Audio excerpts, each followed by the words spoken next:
Hi everyone, स्वागत है आप सभी का आज के इस वेरी इंपॉर्टेंट वीडियो में। आज की वीडियो में मैं आप लोगों के साथ में डिस्कस करने वाली हूँ रीट साइंस फिजिक्स का एक नया टॉपिक। और जैसा कि आपको पता है कि हम हमारे चैनल पर रीट के लिए प्रिपेयर कर रहे हैं और साइंस जो है वो आप लोगों की ऑलमोस्ट कंप्लीट होने वाली है। बायोलॉजी और केमिस्ट्री को हम लोग ऑलरेडी डिस्कस कर चुके हैं और फिजिक्स की भी बहुत सारी क्लासेस हम लोग डिस्कस कर चुके हैं। अब हमारी एक और टॉपिक बचा है, लाइट वाला टॉपिक कंप्लीट हो गया। आज की वीडियो में हम लोग लाइट वाला टेस्ट कर लेंगे और इसके बाद में हमारा नया टॉपिक आएगा, वो आएगा ध्वनि यानी कि साउंड। और उसके बाद में 2 या 3 क्लासेस आएगी और लगभग आप लोगों के कंप्लीट जो है वो साइंस कंप्लीट हो जाएगी, यानी रीड के लिए साइंस जो है वो कंप्लीट हो जाएगी। उसके बाद में हम इसके टेस्ट सीरीज को शुरू करेंगे। 7 क्लासेस हम लोग फिजिक्स की ऑलरेडी कर चुके हैं। आज की हमारी क्लास नंबर 8 है। इसमें हम लोग लाइट टॉपिक का टेस्ट करने वाले हैं, कुछ प्रीवियस ईयर क्वेश्चन करने वाले हैं और कुछ जो है वो हम लोग और अदर एग्जामिनेशन में आए हुए एग्जाम क्वेश्चंस जो है वो देखने वाले हैं। जहां जरूरत लगेगी वह एक्सप्लेनेशन भी देंगे और जहां जरूरत नहीं लगेगी वह एक्सप्लेनेशन नहीं करेंगे। अगर आप लोग चैनल पर पहली बार आए हैं तो प्लीज वीडियो को लाइक करके चैनल को सब्सक्राइब कर लीजिए और इसकी कंप्लीट पीडीएफ के लिए आप लोग मेरे टेलीग्राम ग्रुप को ज्वाइन कर सकते हैं। पूछा है क्वेश्चन कि एक वस्तु 50 डिग्री कोण पर रखे हुए 2 समतल दर्पणों के मध्य रखी हुई है, यानी कि एक वस्तु है जो 50 डिग्री के कोण पर रखे गए 2 समतल दर्पणों के बीच में, 2 समतल दर्पणों के बीच में एक वस्तु रखी हुई है। समतल दर्पण में वस्तु के कितने प्रतिबिंब बनेंगे? ये जो सवाल है वो आरटेट 2012 में पूछा गया सवाल है। आरटेट 2012 में पूछा गया सवाल है। कितने प्रतिबिंब बनेंगे? 4 बनेंगे, 5 बनेंगे, 7 बनेंगे या 6 बनेंगे? तो मैंने आप लोगों को जब क्लास करवाई थी तब भी बताया था कि जब समतल दर्पण के मध्य रखी हुई वस्तु होती है उनके मध्य जब कोण निकालना होता है तो हम 360 में दिए गए डिग्री कोण का भाग देते हैं, 50 का भाग देंगे। जब 50 का भाग देंगे तो हमारे पास में यहाँ आंसर आ जाएगा 7.2। 7.2 यहाँ पर आंसर में नहीं है, इसलिए हमारे यहाँ राइट आंसर हो जाएगा 7 के नजदीक ही, और वो आंसर हो जाएगा हमारा 7, यानी कि फर्स्ट नंबर क्वेश्चन का हो जाएगा हमारा D will be right answer. जिसका एक्सप्लेनेशन हम लोग देख रहे हैं 360 और बट्टा में थीटा, यहाँ पर ये जो है वो एट द रेट वो एज अ थीटा है। 360 में 50 का भाग देंगे तो 7.2।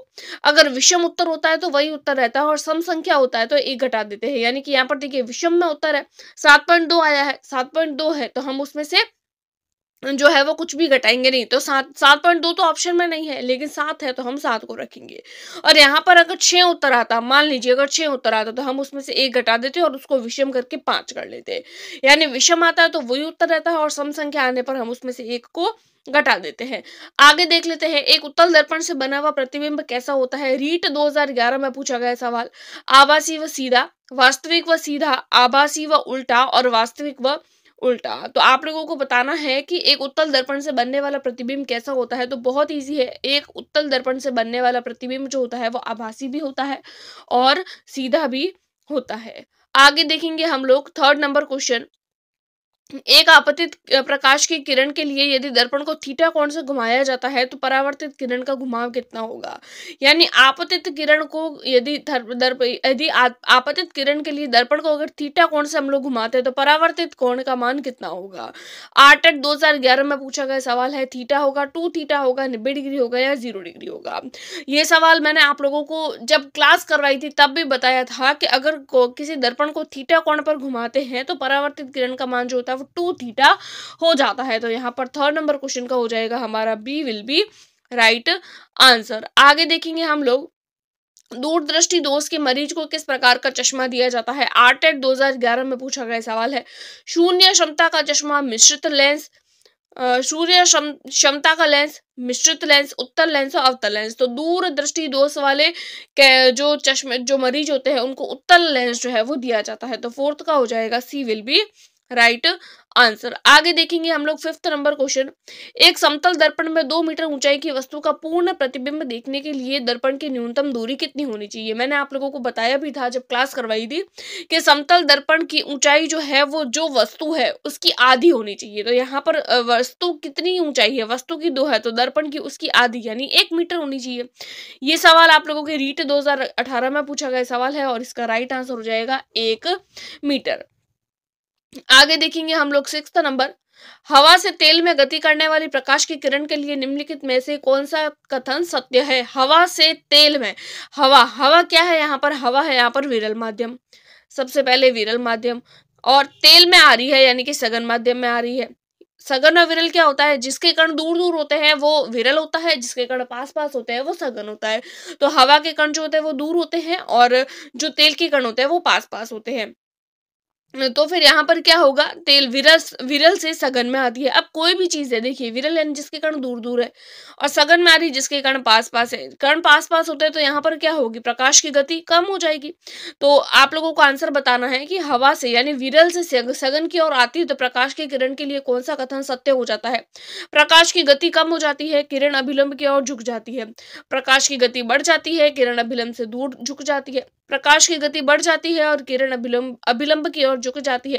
प्रकाश की गति कम हो जाती है और किरण अभिलंब से दूर झुक जाती है। तो यहाँ पर आप लोगों का राइट आंसर होगा, प्रकाश की गति कम हो जाएगी और किरण जो है वो अभिलंब की ओर झुक जाएगी। ये जो सवाल है वो सीटेट 2022 में पूछा गया सवाल है, जिसका एक्सप्लेनेशन देख रहे हैं।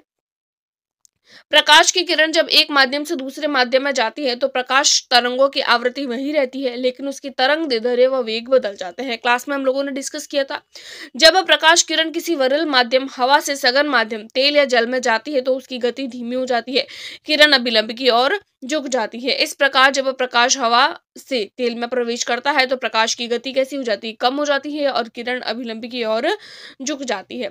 आगे देखेंगे हम लोग 7th नंबर क्वेश्चन, प्रकाश के प्रकीर्णन की विधि देखी जाती है। प्रकाश के प्रकीर्णन के मैंने आप लोगों को एग्जाम्पल बताए थे। जब प्रकाश साबुन के बुलबुलों में से गुजरता है, सीडी की सतह पर, वही साबुन के बुलबुलों वाला तो एग्जाम्पल भी मैंने बताया था आप लोगों को।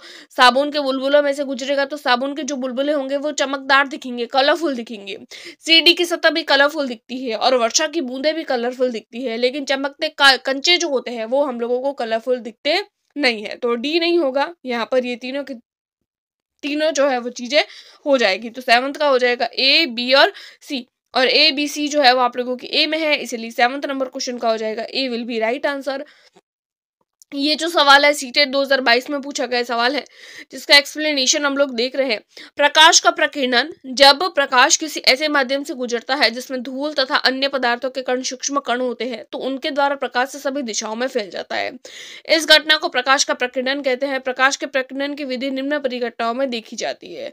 जैसे प्रकाश साबुन के बुलबुलों से गुजरता है, सीडी की सतह पर पड़ता है, वर्षा की बूंदों से गुजरता है। आगे देखेंगे हम लोग, तो प्रकाश के प्रकीर्णन की प्रक्रिया होती है। आगे देखेंगे हम लोग, नीचे दिए गए कथन को पढ़ना है और सही विकल्प का चयन करना है। अभिकथन दिया हुआ है और 2 रीजन हम लोगों से दिए हैं। उसके बाद में आभासी प्रतिबिंब स्क्रीन पर प्राप्त नहीं किए जाते हैं। आभासी प्रतिबिंब उन बिंदुओं पर बनते हैं जहां से प्रकाश की किरण अपसरित होती प्रतीत होती है। ये बात ठीक है, आभासी प्रतिबिंब वहां बनते हैं जहां से प्रकाश की किरणें अभिसरित होती हुई जो है वो प्रतीत होती है। भाई R1 जो है वो ठीक लग रहा है, और यहाँ पर जो है वो ये जो है वो आभासी प्रतिबिंब जो होता है वहां से उन बिंदुओं पर मिलते हैं जहां से प्रकाश की किरण अपसरित होती है, फैलती है, और आभासी प्रतिबिंब जो होता है वो स्क्रीन पर प्राप्त नहीं किए जा सकते। ये बात भी ठीक है। आभासी प्रतिबिंब सदैव सीधे होते हैं, ये बात भी ठीक है। तो R1 व R2 दोनों सही है, लेकिन R1 एक ही सही व्याख्या करता है। केवल R1 है ना, जो रीजन 1 वाला है, वो ही केवल ए जो है वो एक ही व्याख्या कर रहा है। तो यहाँ पर हमारा राइट आंसर हो जाएगा ए। यहाँ पर ये सारे गलत है, R1 R2 गलत है, दोनों सही है, ये इसकी व्याख्या करता है, ये गलत हो जाएगा। ठीक है, ये सवाल सीटेट 2022 में पूछा गया सवाल है। एक्सप्लेनेशन हम लोग देख रहे हैं। जिस प्रतिबिंब को दर्पण की सहायता से पर्दे पर प्राप्त नहीं कर सकते हैं वो आभासी प्रतिबिंब कहलाता है। जब प्रकाश की किरणें एक बिंदु पर मिलती हुई प्रतीत होती है तब अपसारी किरणों को बढ़ाया जाता है। ये आभासी प्रतिबिंब उन बिंदुओं पर बनते हैं जहां से प्रकाश की किरणें अपसरित होती प्रतीत होती है, तब ऐसी स्थिति में बनने वाला प्रतिबिंब आभासी होगा। यह वस्तु के एक तरफ बनता है, सीधे होते हैं, पर्दे पर प्राप्त नहीं कर सकते हैं। R1 व R2 दोनों सही है और केवल R1 ही एक की सही व्याख्या करता है। आगे देखेंगे हम लोग नंबर क्वेश्चन, वह कारक जिस पर वस्तु के प्रतिबिंब या परछाई का निर्माण निर्भर नहीं करता है। यानी कि परछाई का बनना किस पर निर्भर नहीं करता है, वस्तु के आकार पर बिल्कुल निर्भर करता है। प्रकाश स्रोत से वस्तु की दूरी पर निर्भर करता है। प्रकाश के स्रोत से सापेक्ष वस्तु की स्थिति पर भी निर्भर करता है, लेकिन वस्तु के रंग पर उसका प्रतिबिंब निर्भर नहीं करता, क्योंकि परछाई जो होती है वो हमेशा ब्लैक ही बनेगी, चाहे उसका रंग कैसा भी हो। तो यहाँ पर हमारा हो जाएगा D will be right answer. सारी की सारी चीजें ऐसी है जो क्लास में करवाई हुई है, एक भी क्वेश्चन ऐसा नहीं है जो आउट ऑफ सिलेबस है या जो हमारे जो है वो हम लोगों ने हमारी क्लास में नहीं किया हो। तो एक जो क्लास में करवाई हुई एक एक चीज़ जो है वो बहुत ज़्यादा इंपॉर्टेंट है और आप लोगों को सारी की सारी चीज़ें जो है वो डिटेल में पढ़नी पड़ेगी। ये सवाल जो है वो सीटेट 2022 में पूछा गया सवाल है, जिसका एक्सप्लेनेशन हम लोग देख रहे हैं। वह कारक जिस पर किसी वस्तु के प्रतिबिंब या परछाई का निर्माण निर्भर नहीं करता है, वह है वस्तु का रंग। जबकि वस्तु के प्रतिबिंब या परछाई के निर्माण में वस्तु का आकार, प्रकाश के स्रोत से वस्तु की दूरी तथा प्रकाश के स्रोत से सापेक्ष वस्तु की स्थिति प्रतिबिंब बनाने में सहायक होते हैं। आगे देखेंगे 10th नंबर क्वेश्चन। एक गुलाब सूर्य के प्रकाश में लाल दिखता है और हरे प्रकाश में यही गुलाब यानी जो रोज होता है, सूर्य के प्रकाश में हम लोगों को लाल दिखेगा और हरे प्रकाश में हम लोगों को ये गुलाबी दिखता है। तो यहाँ पर गुलाबी रंग का दिखेगा। नहीं, यहाँ पर ये पूछा है हरे रंग में यही जो है वो गुलाब किस रंग का दिखेगा। गुलाब सूर्य के प्रकाश में लाल दिखता है और हरे प्रकाश में यह किस रंग का दिखेगा। लाल का रंग का काला, हरा या फिर पीला। तो सूर्य के प्रकाश में जो चीज लाल दिख रही है तो हरे प्रकाश में वो चीज हम लोगों को हरी नहीं बल्कि काली दिखेगी। तो यहाँ पर हो जाएगा हमारा 10th का B will be right answer. CTET 2022 में पूछा गया सवाल है। एक्सप्लेनेशन भी देखेंगे कि ऐसा क्यों होता है। वह प्रक्रिया जिसके द्वारा किसी माध्यम से चलकर वस्तु की सतह पर पड़ने वाले प्रकाश किरणों को जब वस्तु की सतह से पुनः वापस उसी माध्यम में भेजा जाता है तो परावर्तन कहलाती है। यानी कि कोई भी सतह है उस पर कोई भी प्रकाश की किरण पड़ती है तो वापस चली जाती है, जब उसी माध्यम में वापस जाती है तो उसको परावर्तन बोलते हैं। सूर्य के प्रकाश में गुलाब का रंग लाल दिखाई देता है क्योंकि वह श्वेत प्रकाश गुलाब पर पड़ता है तो वह लाल रंग के अलावा अन्य सभी प्रकाश रंगों के प्रकाश को अवशोषित कर लेता है। केवल लाल रंग के प्रकाश को ही परावर्तित करता है, जिससे गुलाब का रंग लाल दिखता है। लेकिन जब लाल गुलाब हरे प्रकाश के संपर्क में आता है तो गुलाब सभी रंगों के प्रकाश को अवशोषित कर लेता है और किसी भी रंग के प्रकाश को वो उत्सर्जित नहीं करता है। तो काला हम लोगों को वो दिखाई देता है। आगे देखेंगे हम लोग 11 नंबर क्वेश्चन। माना किसी गैलरी में दीवार पर रखे किसी समतल दर्पण के सामने खड़े हैं। मान लेना कि आप कोई गैलरी में कोई एक जो है वो मिरर रखा हुआ है, समतल दर्पण रखा हुआ है, उसके सामने आप है। आप दर्पण से 3 मीटर दूरी पर है और आपका मित्र जो है वो 4 मीटर पर दूरी पर है। आपके मित्र के प्रतिबिंब उनके आपके बीच की दूरी क्या होगी। भाई क्या बोला है कि ये एक दर्पण है, आप दर्पण से कितनी मीटर की दूरी पर है, 3 मीटर की दूरी पर है और आपका मित्र 4 मीटर की दूरी पर खड़ा है और आप 3 मीटर की दूरी पर है और आपका मित्र जो है वो 4 मीटर की दूरी पर है। आपके मित्र के प्रतिबिंब और आपके बीच की दूरी यानी आपके आपके और दर्पण, जैसे यहाँ पर ये पूछा है कि आपके यहाँ से दर्पण के पीछे की दूरी कितनी बनेगी, तो जितनी ही दूरी पर आप खड़े हैं उतनी ही दूरी बनेगी, उतनी दूरी पर प्रतिबिंब बनेगा। आपका प्रतिबिंब 3 मीटर पर, दोस्त की कितनी बनेगी, तो वो 4 जो है वो मीटर की दूरी पर खड़ा है तो प्रतिबिंब भी 4 मीटर का बनेगा। तो कितनी दूरी हुई आपके और उसके बीच की दूरी कितनी हुई। एक बार वापस से क्वेश्चन को पढ़िएगा।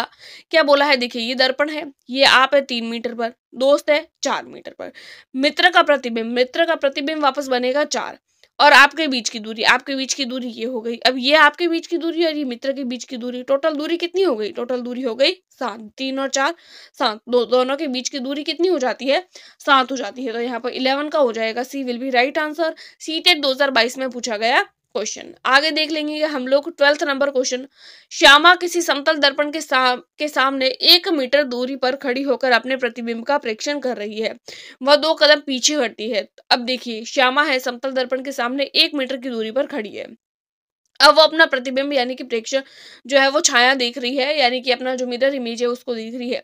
2 कदम पीछे हट गई, यहाँ से वो जो है वो 2 कदम पीछे हट गई, 2 कदम पीछे हट गई, तो वह अपने प्रतिबिंब में क्या परिवर्तन देखेगी। प्रतिबिंब का साइज बढ़ता है परंतु दर्पण से समान दूरी ही रहती है। भाई समान दूरी तो नहीं रहती, जब बिंब अगर दूर जा रहा है तो प्रतिबिंब भी दूर जाएगा।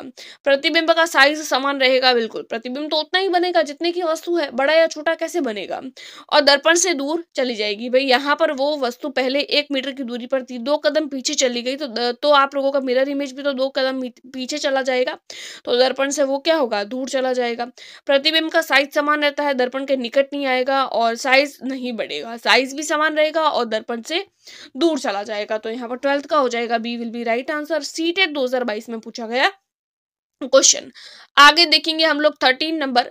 जब प्रकाश वायु से पानी में प्रवेश करता है, वायु से पानी में प्रवेश कर रहा है यानी कि विरल माध्यम से सघन माध्यम में प्रवेश करता है, तो प्रकाश के लिए नीचे दिए गए कौन सा कथन जो है वो सत्य है?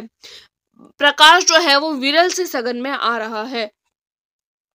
वेग में वृद्धि होती है? बिल्कुल नहीं, वेग में तो हमेशा कमी होती है, ये मैंने करवाया है। आवृत्ति में कमी नहीं होती है, तरंग दैर्ध्य और आवृत्ति दोनों में वृद्धि नहीं होती है, बल्कि तरंग दैर्ध्य और वेग दोनों में क्या हो जाती है? कमी हो जाती है। तो यहाँ पर 13 नंबर क्वेश्चन का हो जाएगा D will be right answer, यानी कि जब कोई भी प्रकाश की किरण सघन से विरल माध्यम से सघन माध्यम में आती है तो तरंग दैर्ध्य और वेग दोनों में क्या हो जाती है? कमी हो जाती है। सीटेट 2021 में पूछा गया सवाल है ये, जिसका एक्सप्लेनेशन हम लोग देख रहे हैं। जब प्रकाश वायु से जल में यानी विरल माध्यम से सघन माध्यम में गमन करती है तो प्रकाश की तरंग दैर्ध्य और वेग दोनों कम हो जाते हैं। जब प्रकाश किरण विरल से सघन में प्रवेश करती है तो आवृत्ति नहीं बदलती और तरंग दैर्ध्य और वेग भी क्या हो जाते हैं? कम हो जाते हैं। आगे देखेंगे हम लोग 14 नंबर क्वेश्चन। नीचे दिए गए प्रकाश के कौन से गुणधर्मों का उपयोग छाया बनने की परिघटना की व्याख्या के लिए किया जाता है?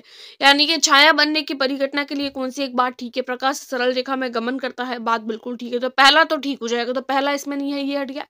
प्रकाश उच्च चाल से गमन करता है? नहीं, प्रकाश जो है वो अपनी ही चाल से गमन करता है। प्रकाश 7 रंगों से मिलकर बना हुआ होता है, बात तो ठीक है। प्रकाश अपारदर्शी वस्तुओं से नहीं गुजरता है। यहाँ पर क्या पूछा है? छाया बनने की परिघटना से संबंधित व्याख्या करनी है। तो छाया बनने से रिगार्डिंग दो ही बातें ठीक है, प्रकाश सरल रेखा में गमन करता है और प्रकाश अपारदर्शी वस्तुओं से नहीं गुजरता है। तो यहाँ पर हमारा राइट आंसर हो जाएगा फर्स्ट ऑफ फोर जो है वो आप लोगों के बी ऑप्शन में है, इसीलिए आप लोगों का बी ऑप्शन राइट हो जाएगा। सीटेट 2021 में पूछा गया सवाल है। भाई क्यों होता है ऐसा? निम्नलिखित गुणधर्मों का उपयोग छाया बनने की परिघटना के लिए व्याख्या करता है। प्रकाश अपारदर्शी वस्तु से नहीं गुजरता है, प्रकाश सरल रेखा में गमन करता है। आगे देखेंगे हम लोग 15 नंबर क्वेश्चन। किसी बिंब से प्रकाश किरणें किसी पृष्ठ पर गिरती है, यानी कोई बिंब है उससे प्रकाश की किरण है वो किसी पृष्ठ पर गिर रही है तथा पूर्णतः विस्तृत ढंग से परावर्तित हो जाती है। क्या बोला है? पूर्णतया विस्तृत ढंग से, पूरे तरीके से विस्तृत होगी। तो आप इस बिंब के प्रतिबिंब की प्रकृति के बारे में क्या बोलेंगे? भाई पूर्णतः विस्तृत ढंग से वो जो है वो यहाँ पर परावर्तित हो जाती है, और जब कोई भी वस्तु पूर्णतया विस्तृत ढंग से परावर्तित होती है तो उसका कोई भी प्रकार का प्रतिबिंब नहीं बनता है। ध्यान रखिएगा, ये नई चीज है, ये शायद आप लोगों को क्लासेस में भी देखने को नहीं मिली होगी, ये चीज मैंने भी आप लोगों को शायद नहीं करवाई है, नया क्वेश्चन है, इसीलिए मैंने इसका एक्सप्लेनेशन भी डाला है और यहाँ पर आप लोगों को समझा भी रही हूँ। पूर्णतया विस्तृत ढंग से परावर्तित होती है तो उसका किसी भी प्रकार का कोई परिवर्तन जो प्रतिबिंब होता है वो नहीं बनता है। बी ऑप्शन यहाँ राइट आंसर हो जाएगा। और यहाँ पर ये सवाल सीटेट 2021 में पूछा गया सवाल है। जब किसी बिंब से प्रकाश की किरणें किसी पृष्ठ पर गिरती है तो पूर्णतः विस्तृत ढंग से परावर्तित होती है, और पूर्णतः विस्तृत ढंग से परावर्तित होने के कारण किरणें एक दूसरे को प्रतिच्छेद नहीं करती है, जिसके कारण उनका किसी भी प्रकार का कोई प्रतिबिंब नहीं बनता है। आगे देखेंगे हम लोग 16 नंबर क्वेश्चन। एक समतल दर्पण पर प्रतिबिंब बनने के संदर्भ में कौन सा एक कथन जो है वो सत्य है? समतल दर्पण पर प्रतिबिंब बनने के संबंध में निम्नलिखित में से कौन सा कथन सत्य है? प्रतिबिंब का आकार वस्तु के आकार से बड़ा होता है? बिल्कुल नहीं, ये तो गलत हो जाएगा। प्रतिबिंब वस्तु की दूरी के समान दूरी पर होता है, ये बात बिल्कुल ठीक है। प्रतिबिंब पार्श्व प्रतिलोमित होता है, भाई पार्श्व जो होता है वो प्रतिलोमित होता है, ये बात भी ठीक है। और प्रतिबिंब आभासी होता है, ये बात भी ठीक है। तो यहाँ पर हमारा राइट आंसर हो जाएगा ए, सी और डी। और ए सी डी किसमें दिया हुआ है? ए सी डी नहीं होगा, यहाँ पर ए वाला तो गलत है ऑप्शन, ए वाला ऑप्शन गलत है वस्तु से। यहाँ पर बी, सी और डी ठीक है, बी, सी और डी आप लोगों के ऑप्शंस है, बी, सी और डी, यहाँ पर सी ऑप्शन में। सीटेट 2016 में पूछा गया सवाल, समतल दर्पण द्वारा बना प्रतिबिंब वस्तु के आकार के बराबर होता है। ए असत्य है लेकिन तीनों सत्य है। आगे देखेंगे समतल दर्पण की फोकस दूरी कितनी होती है?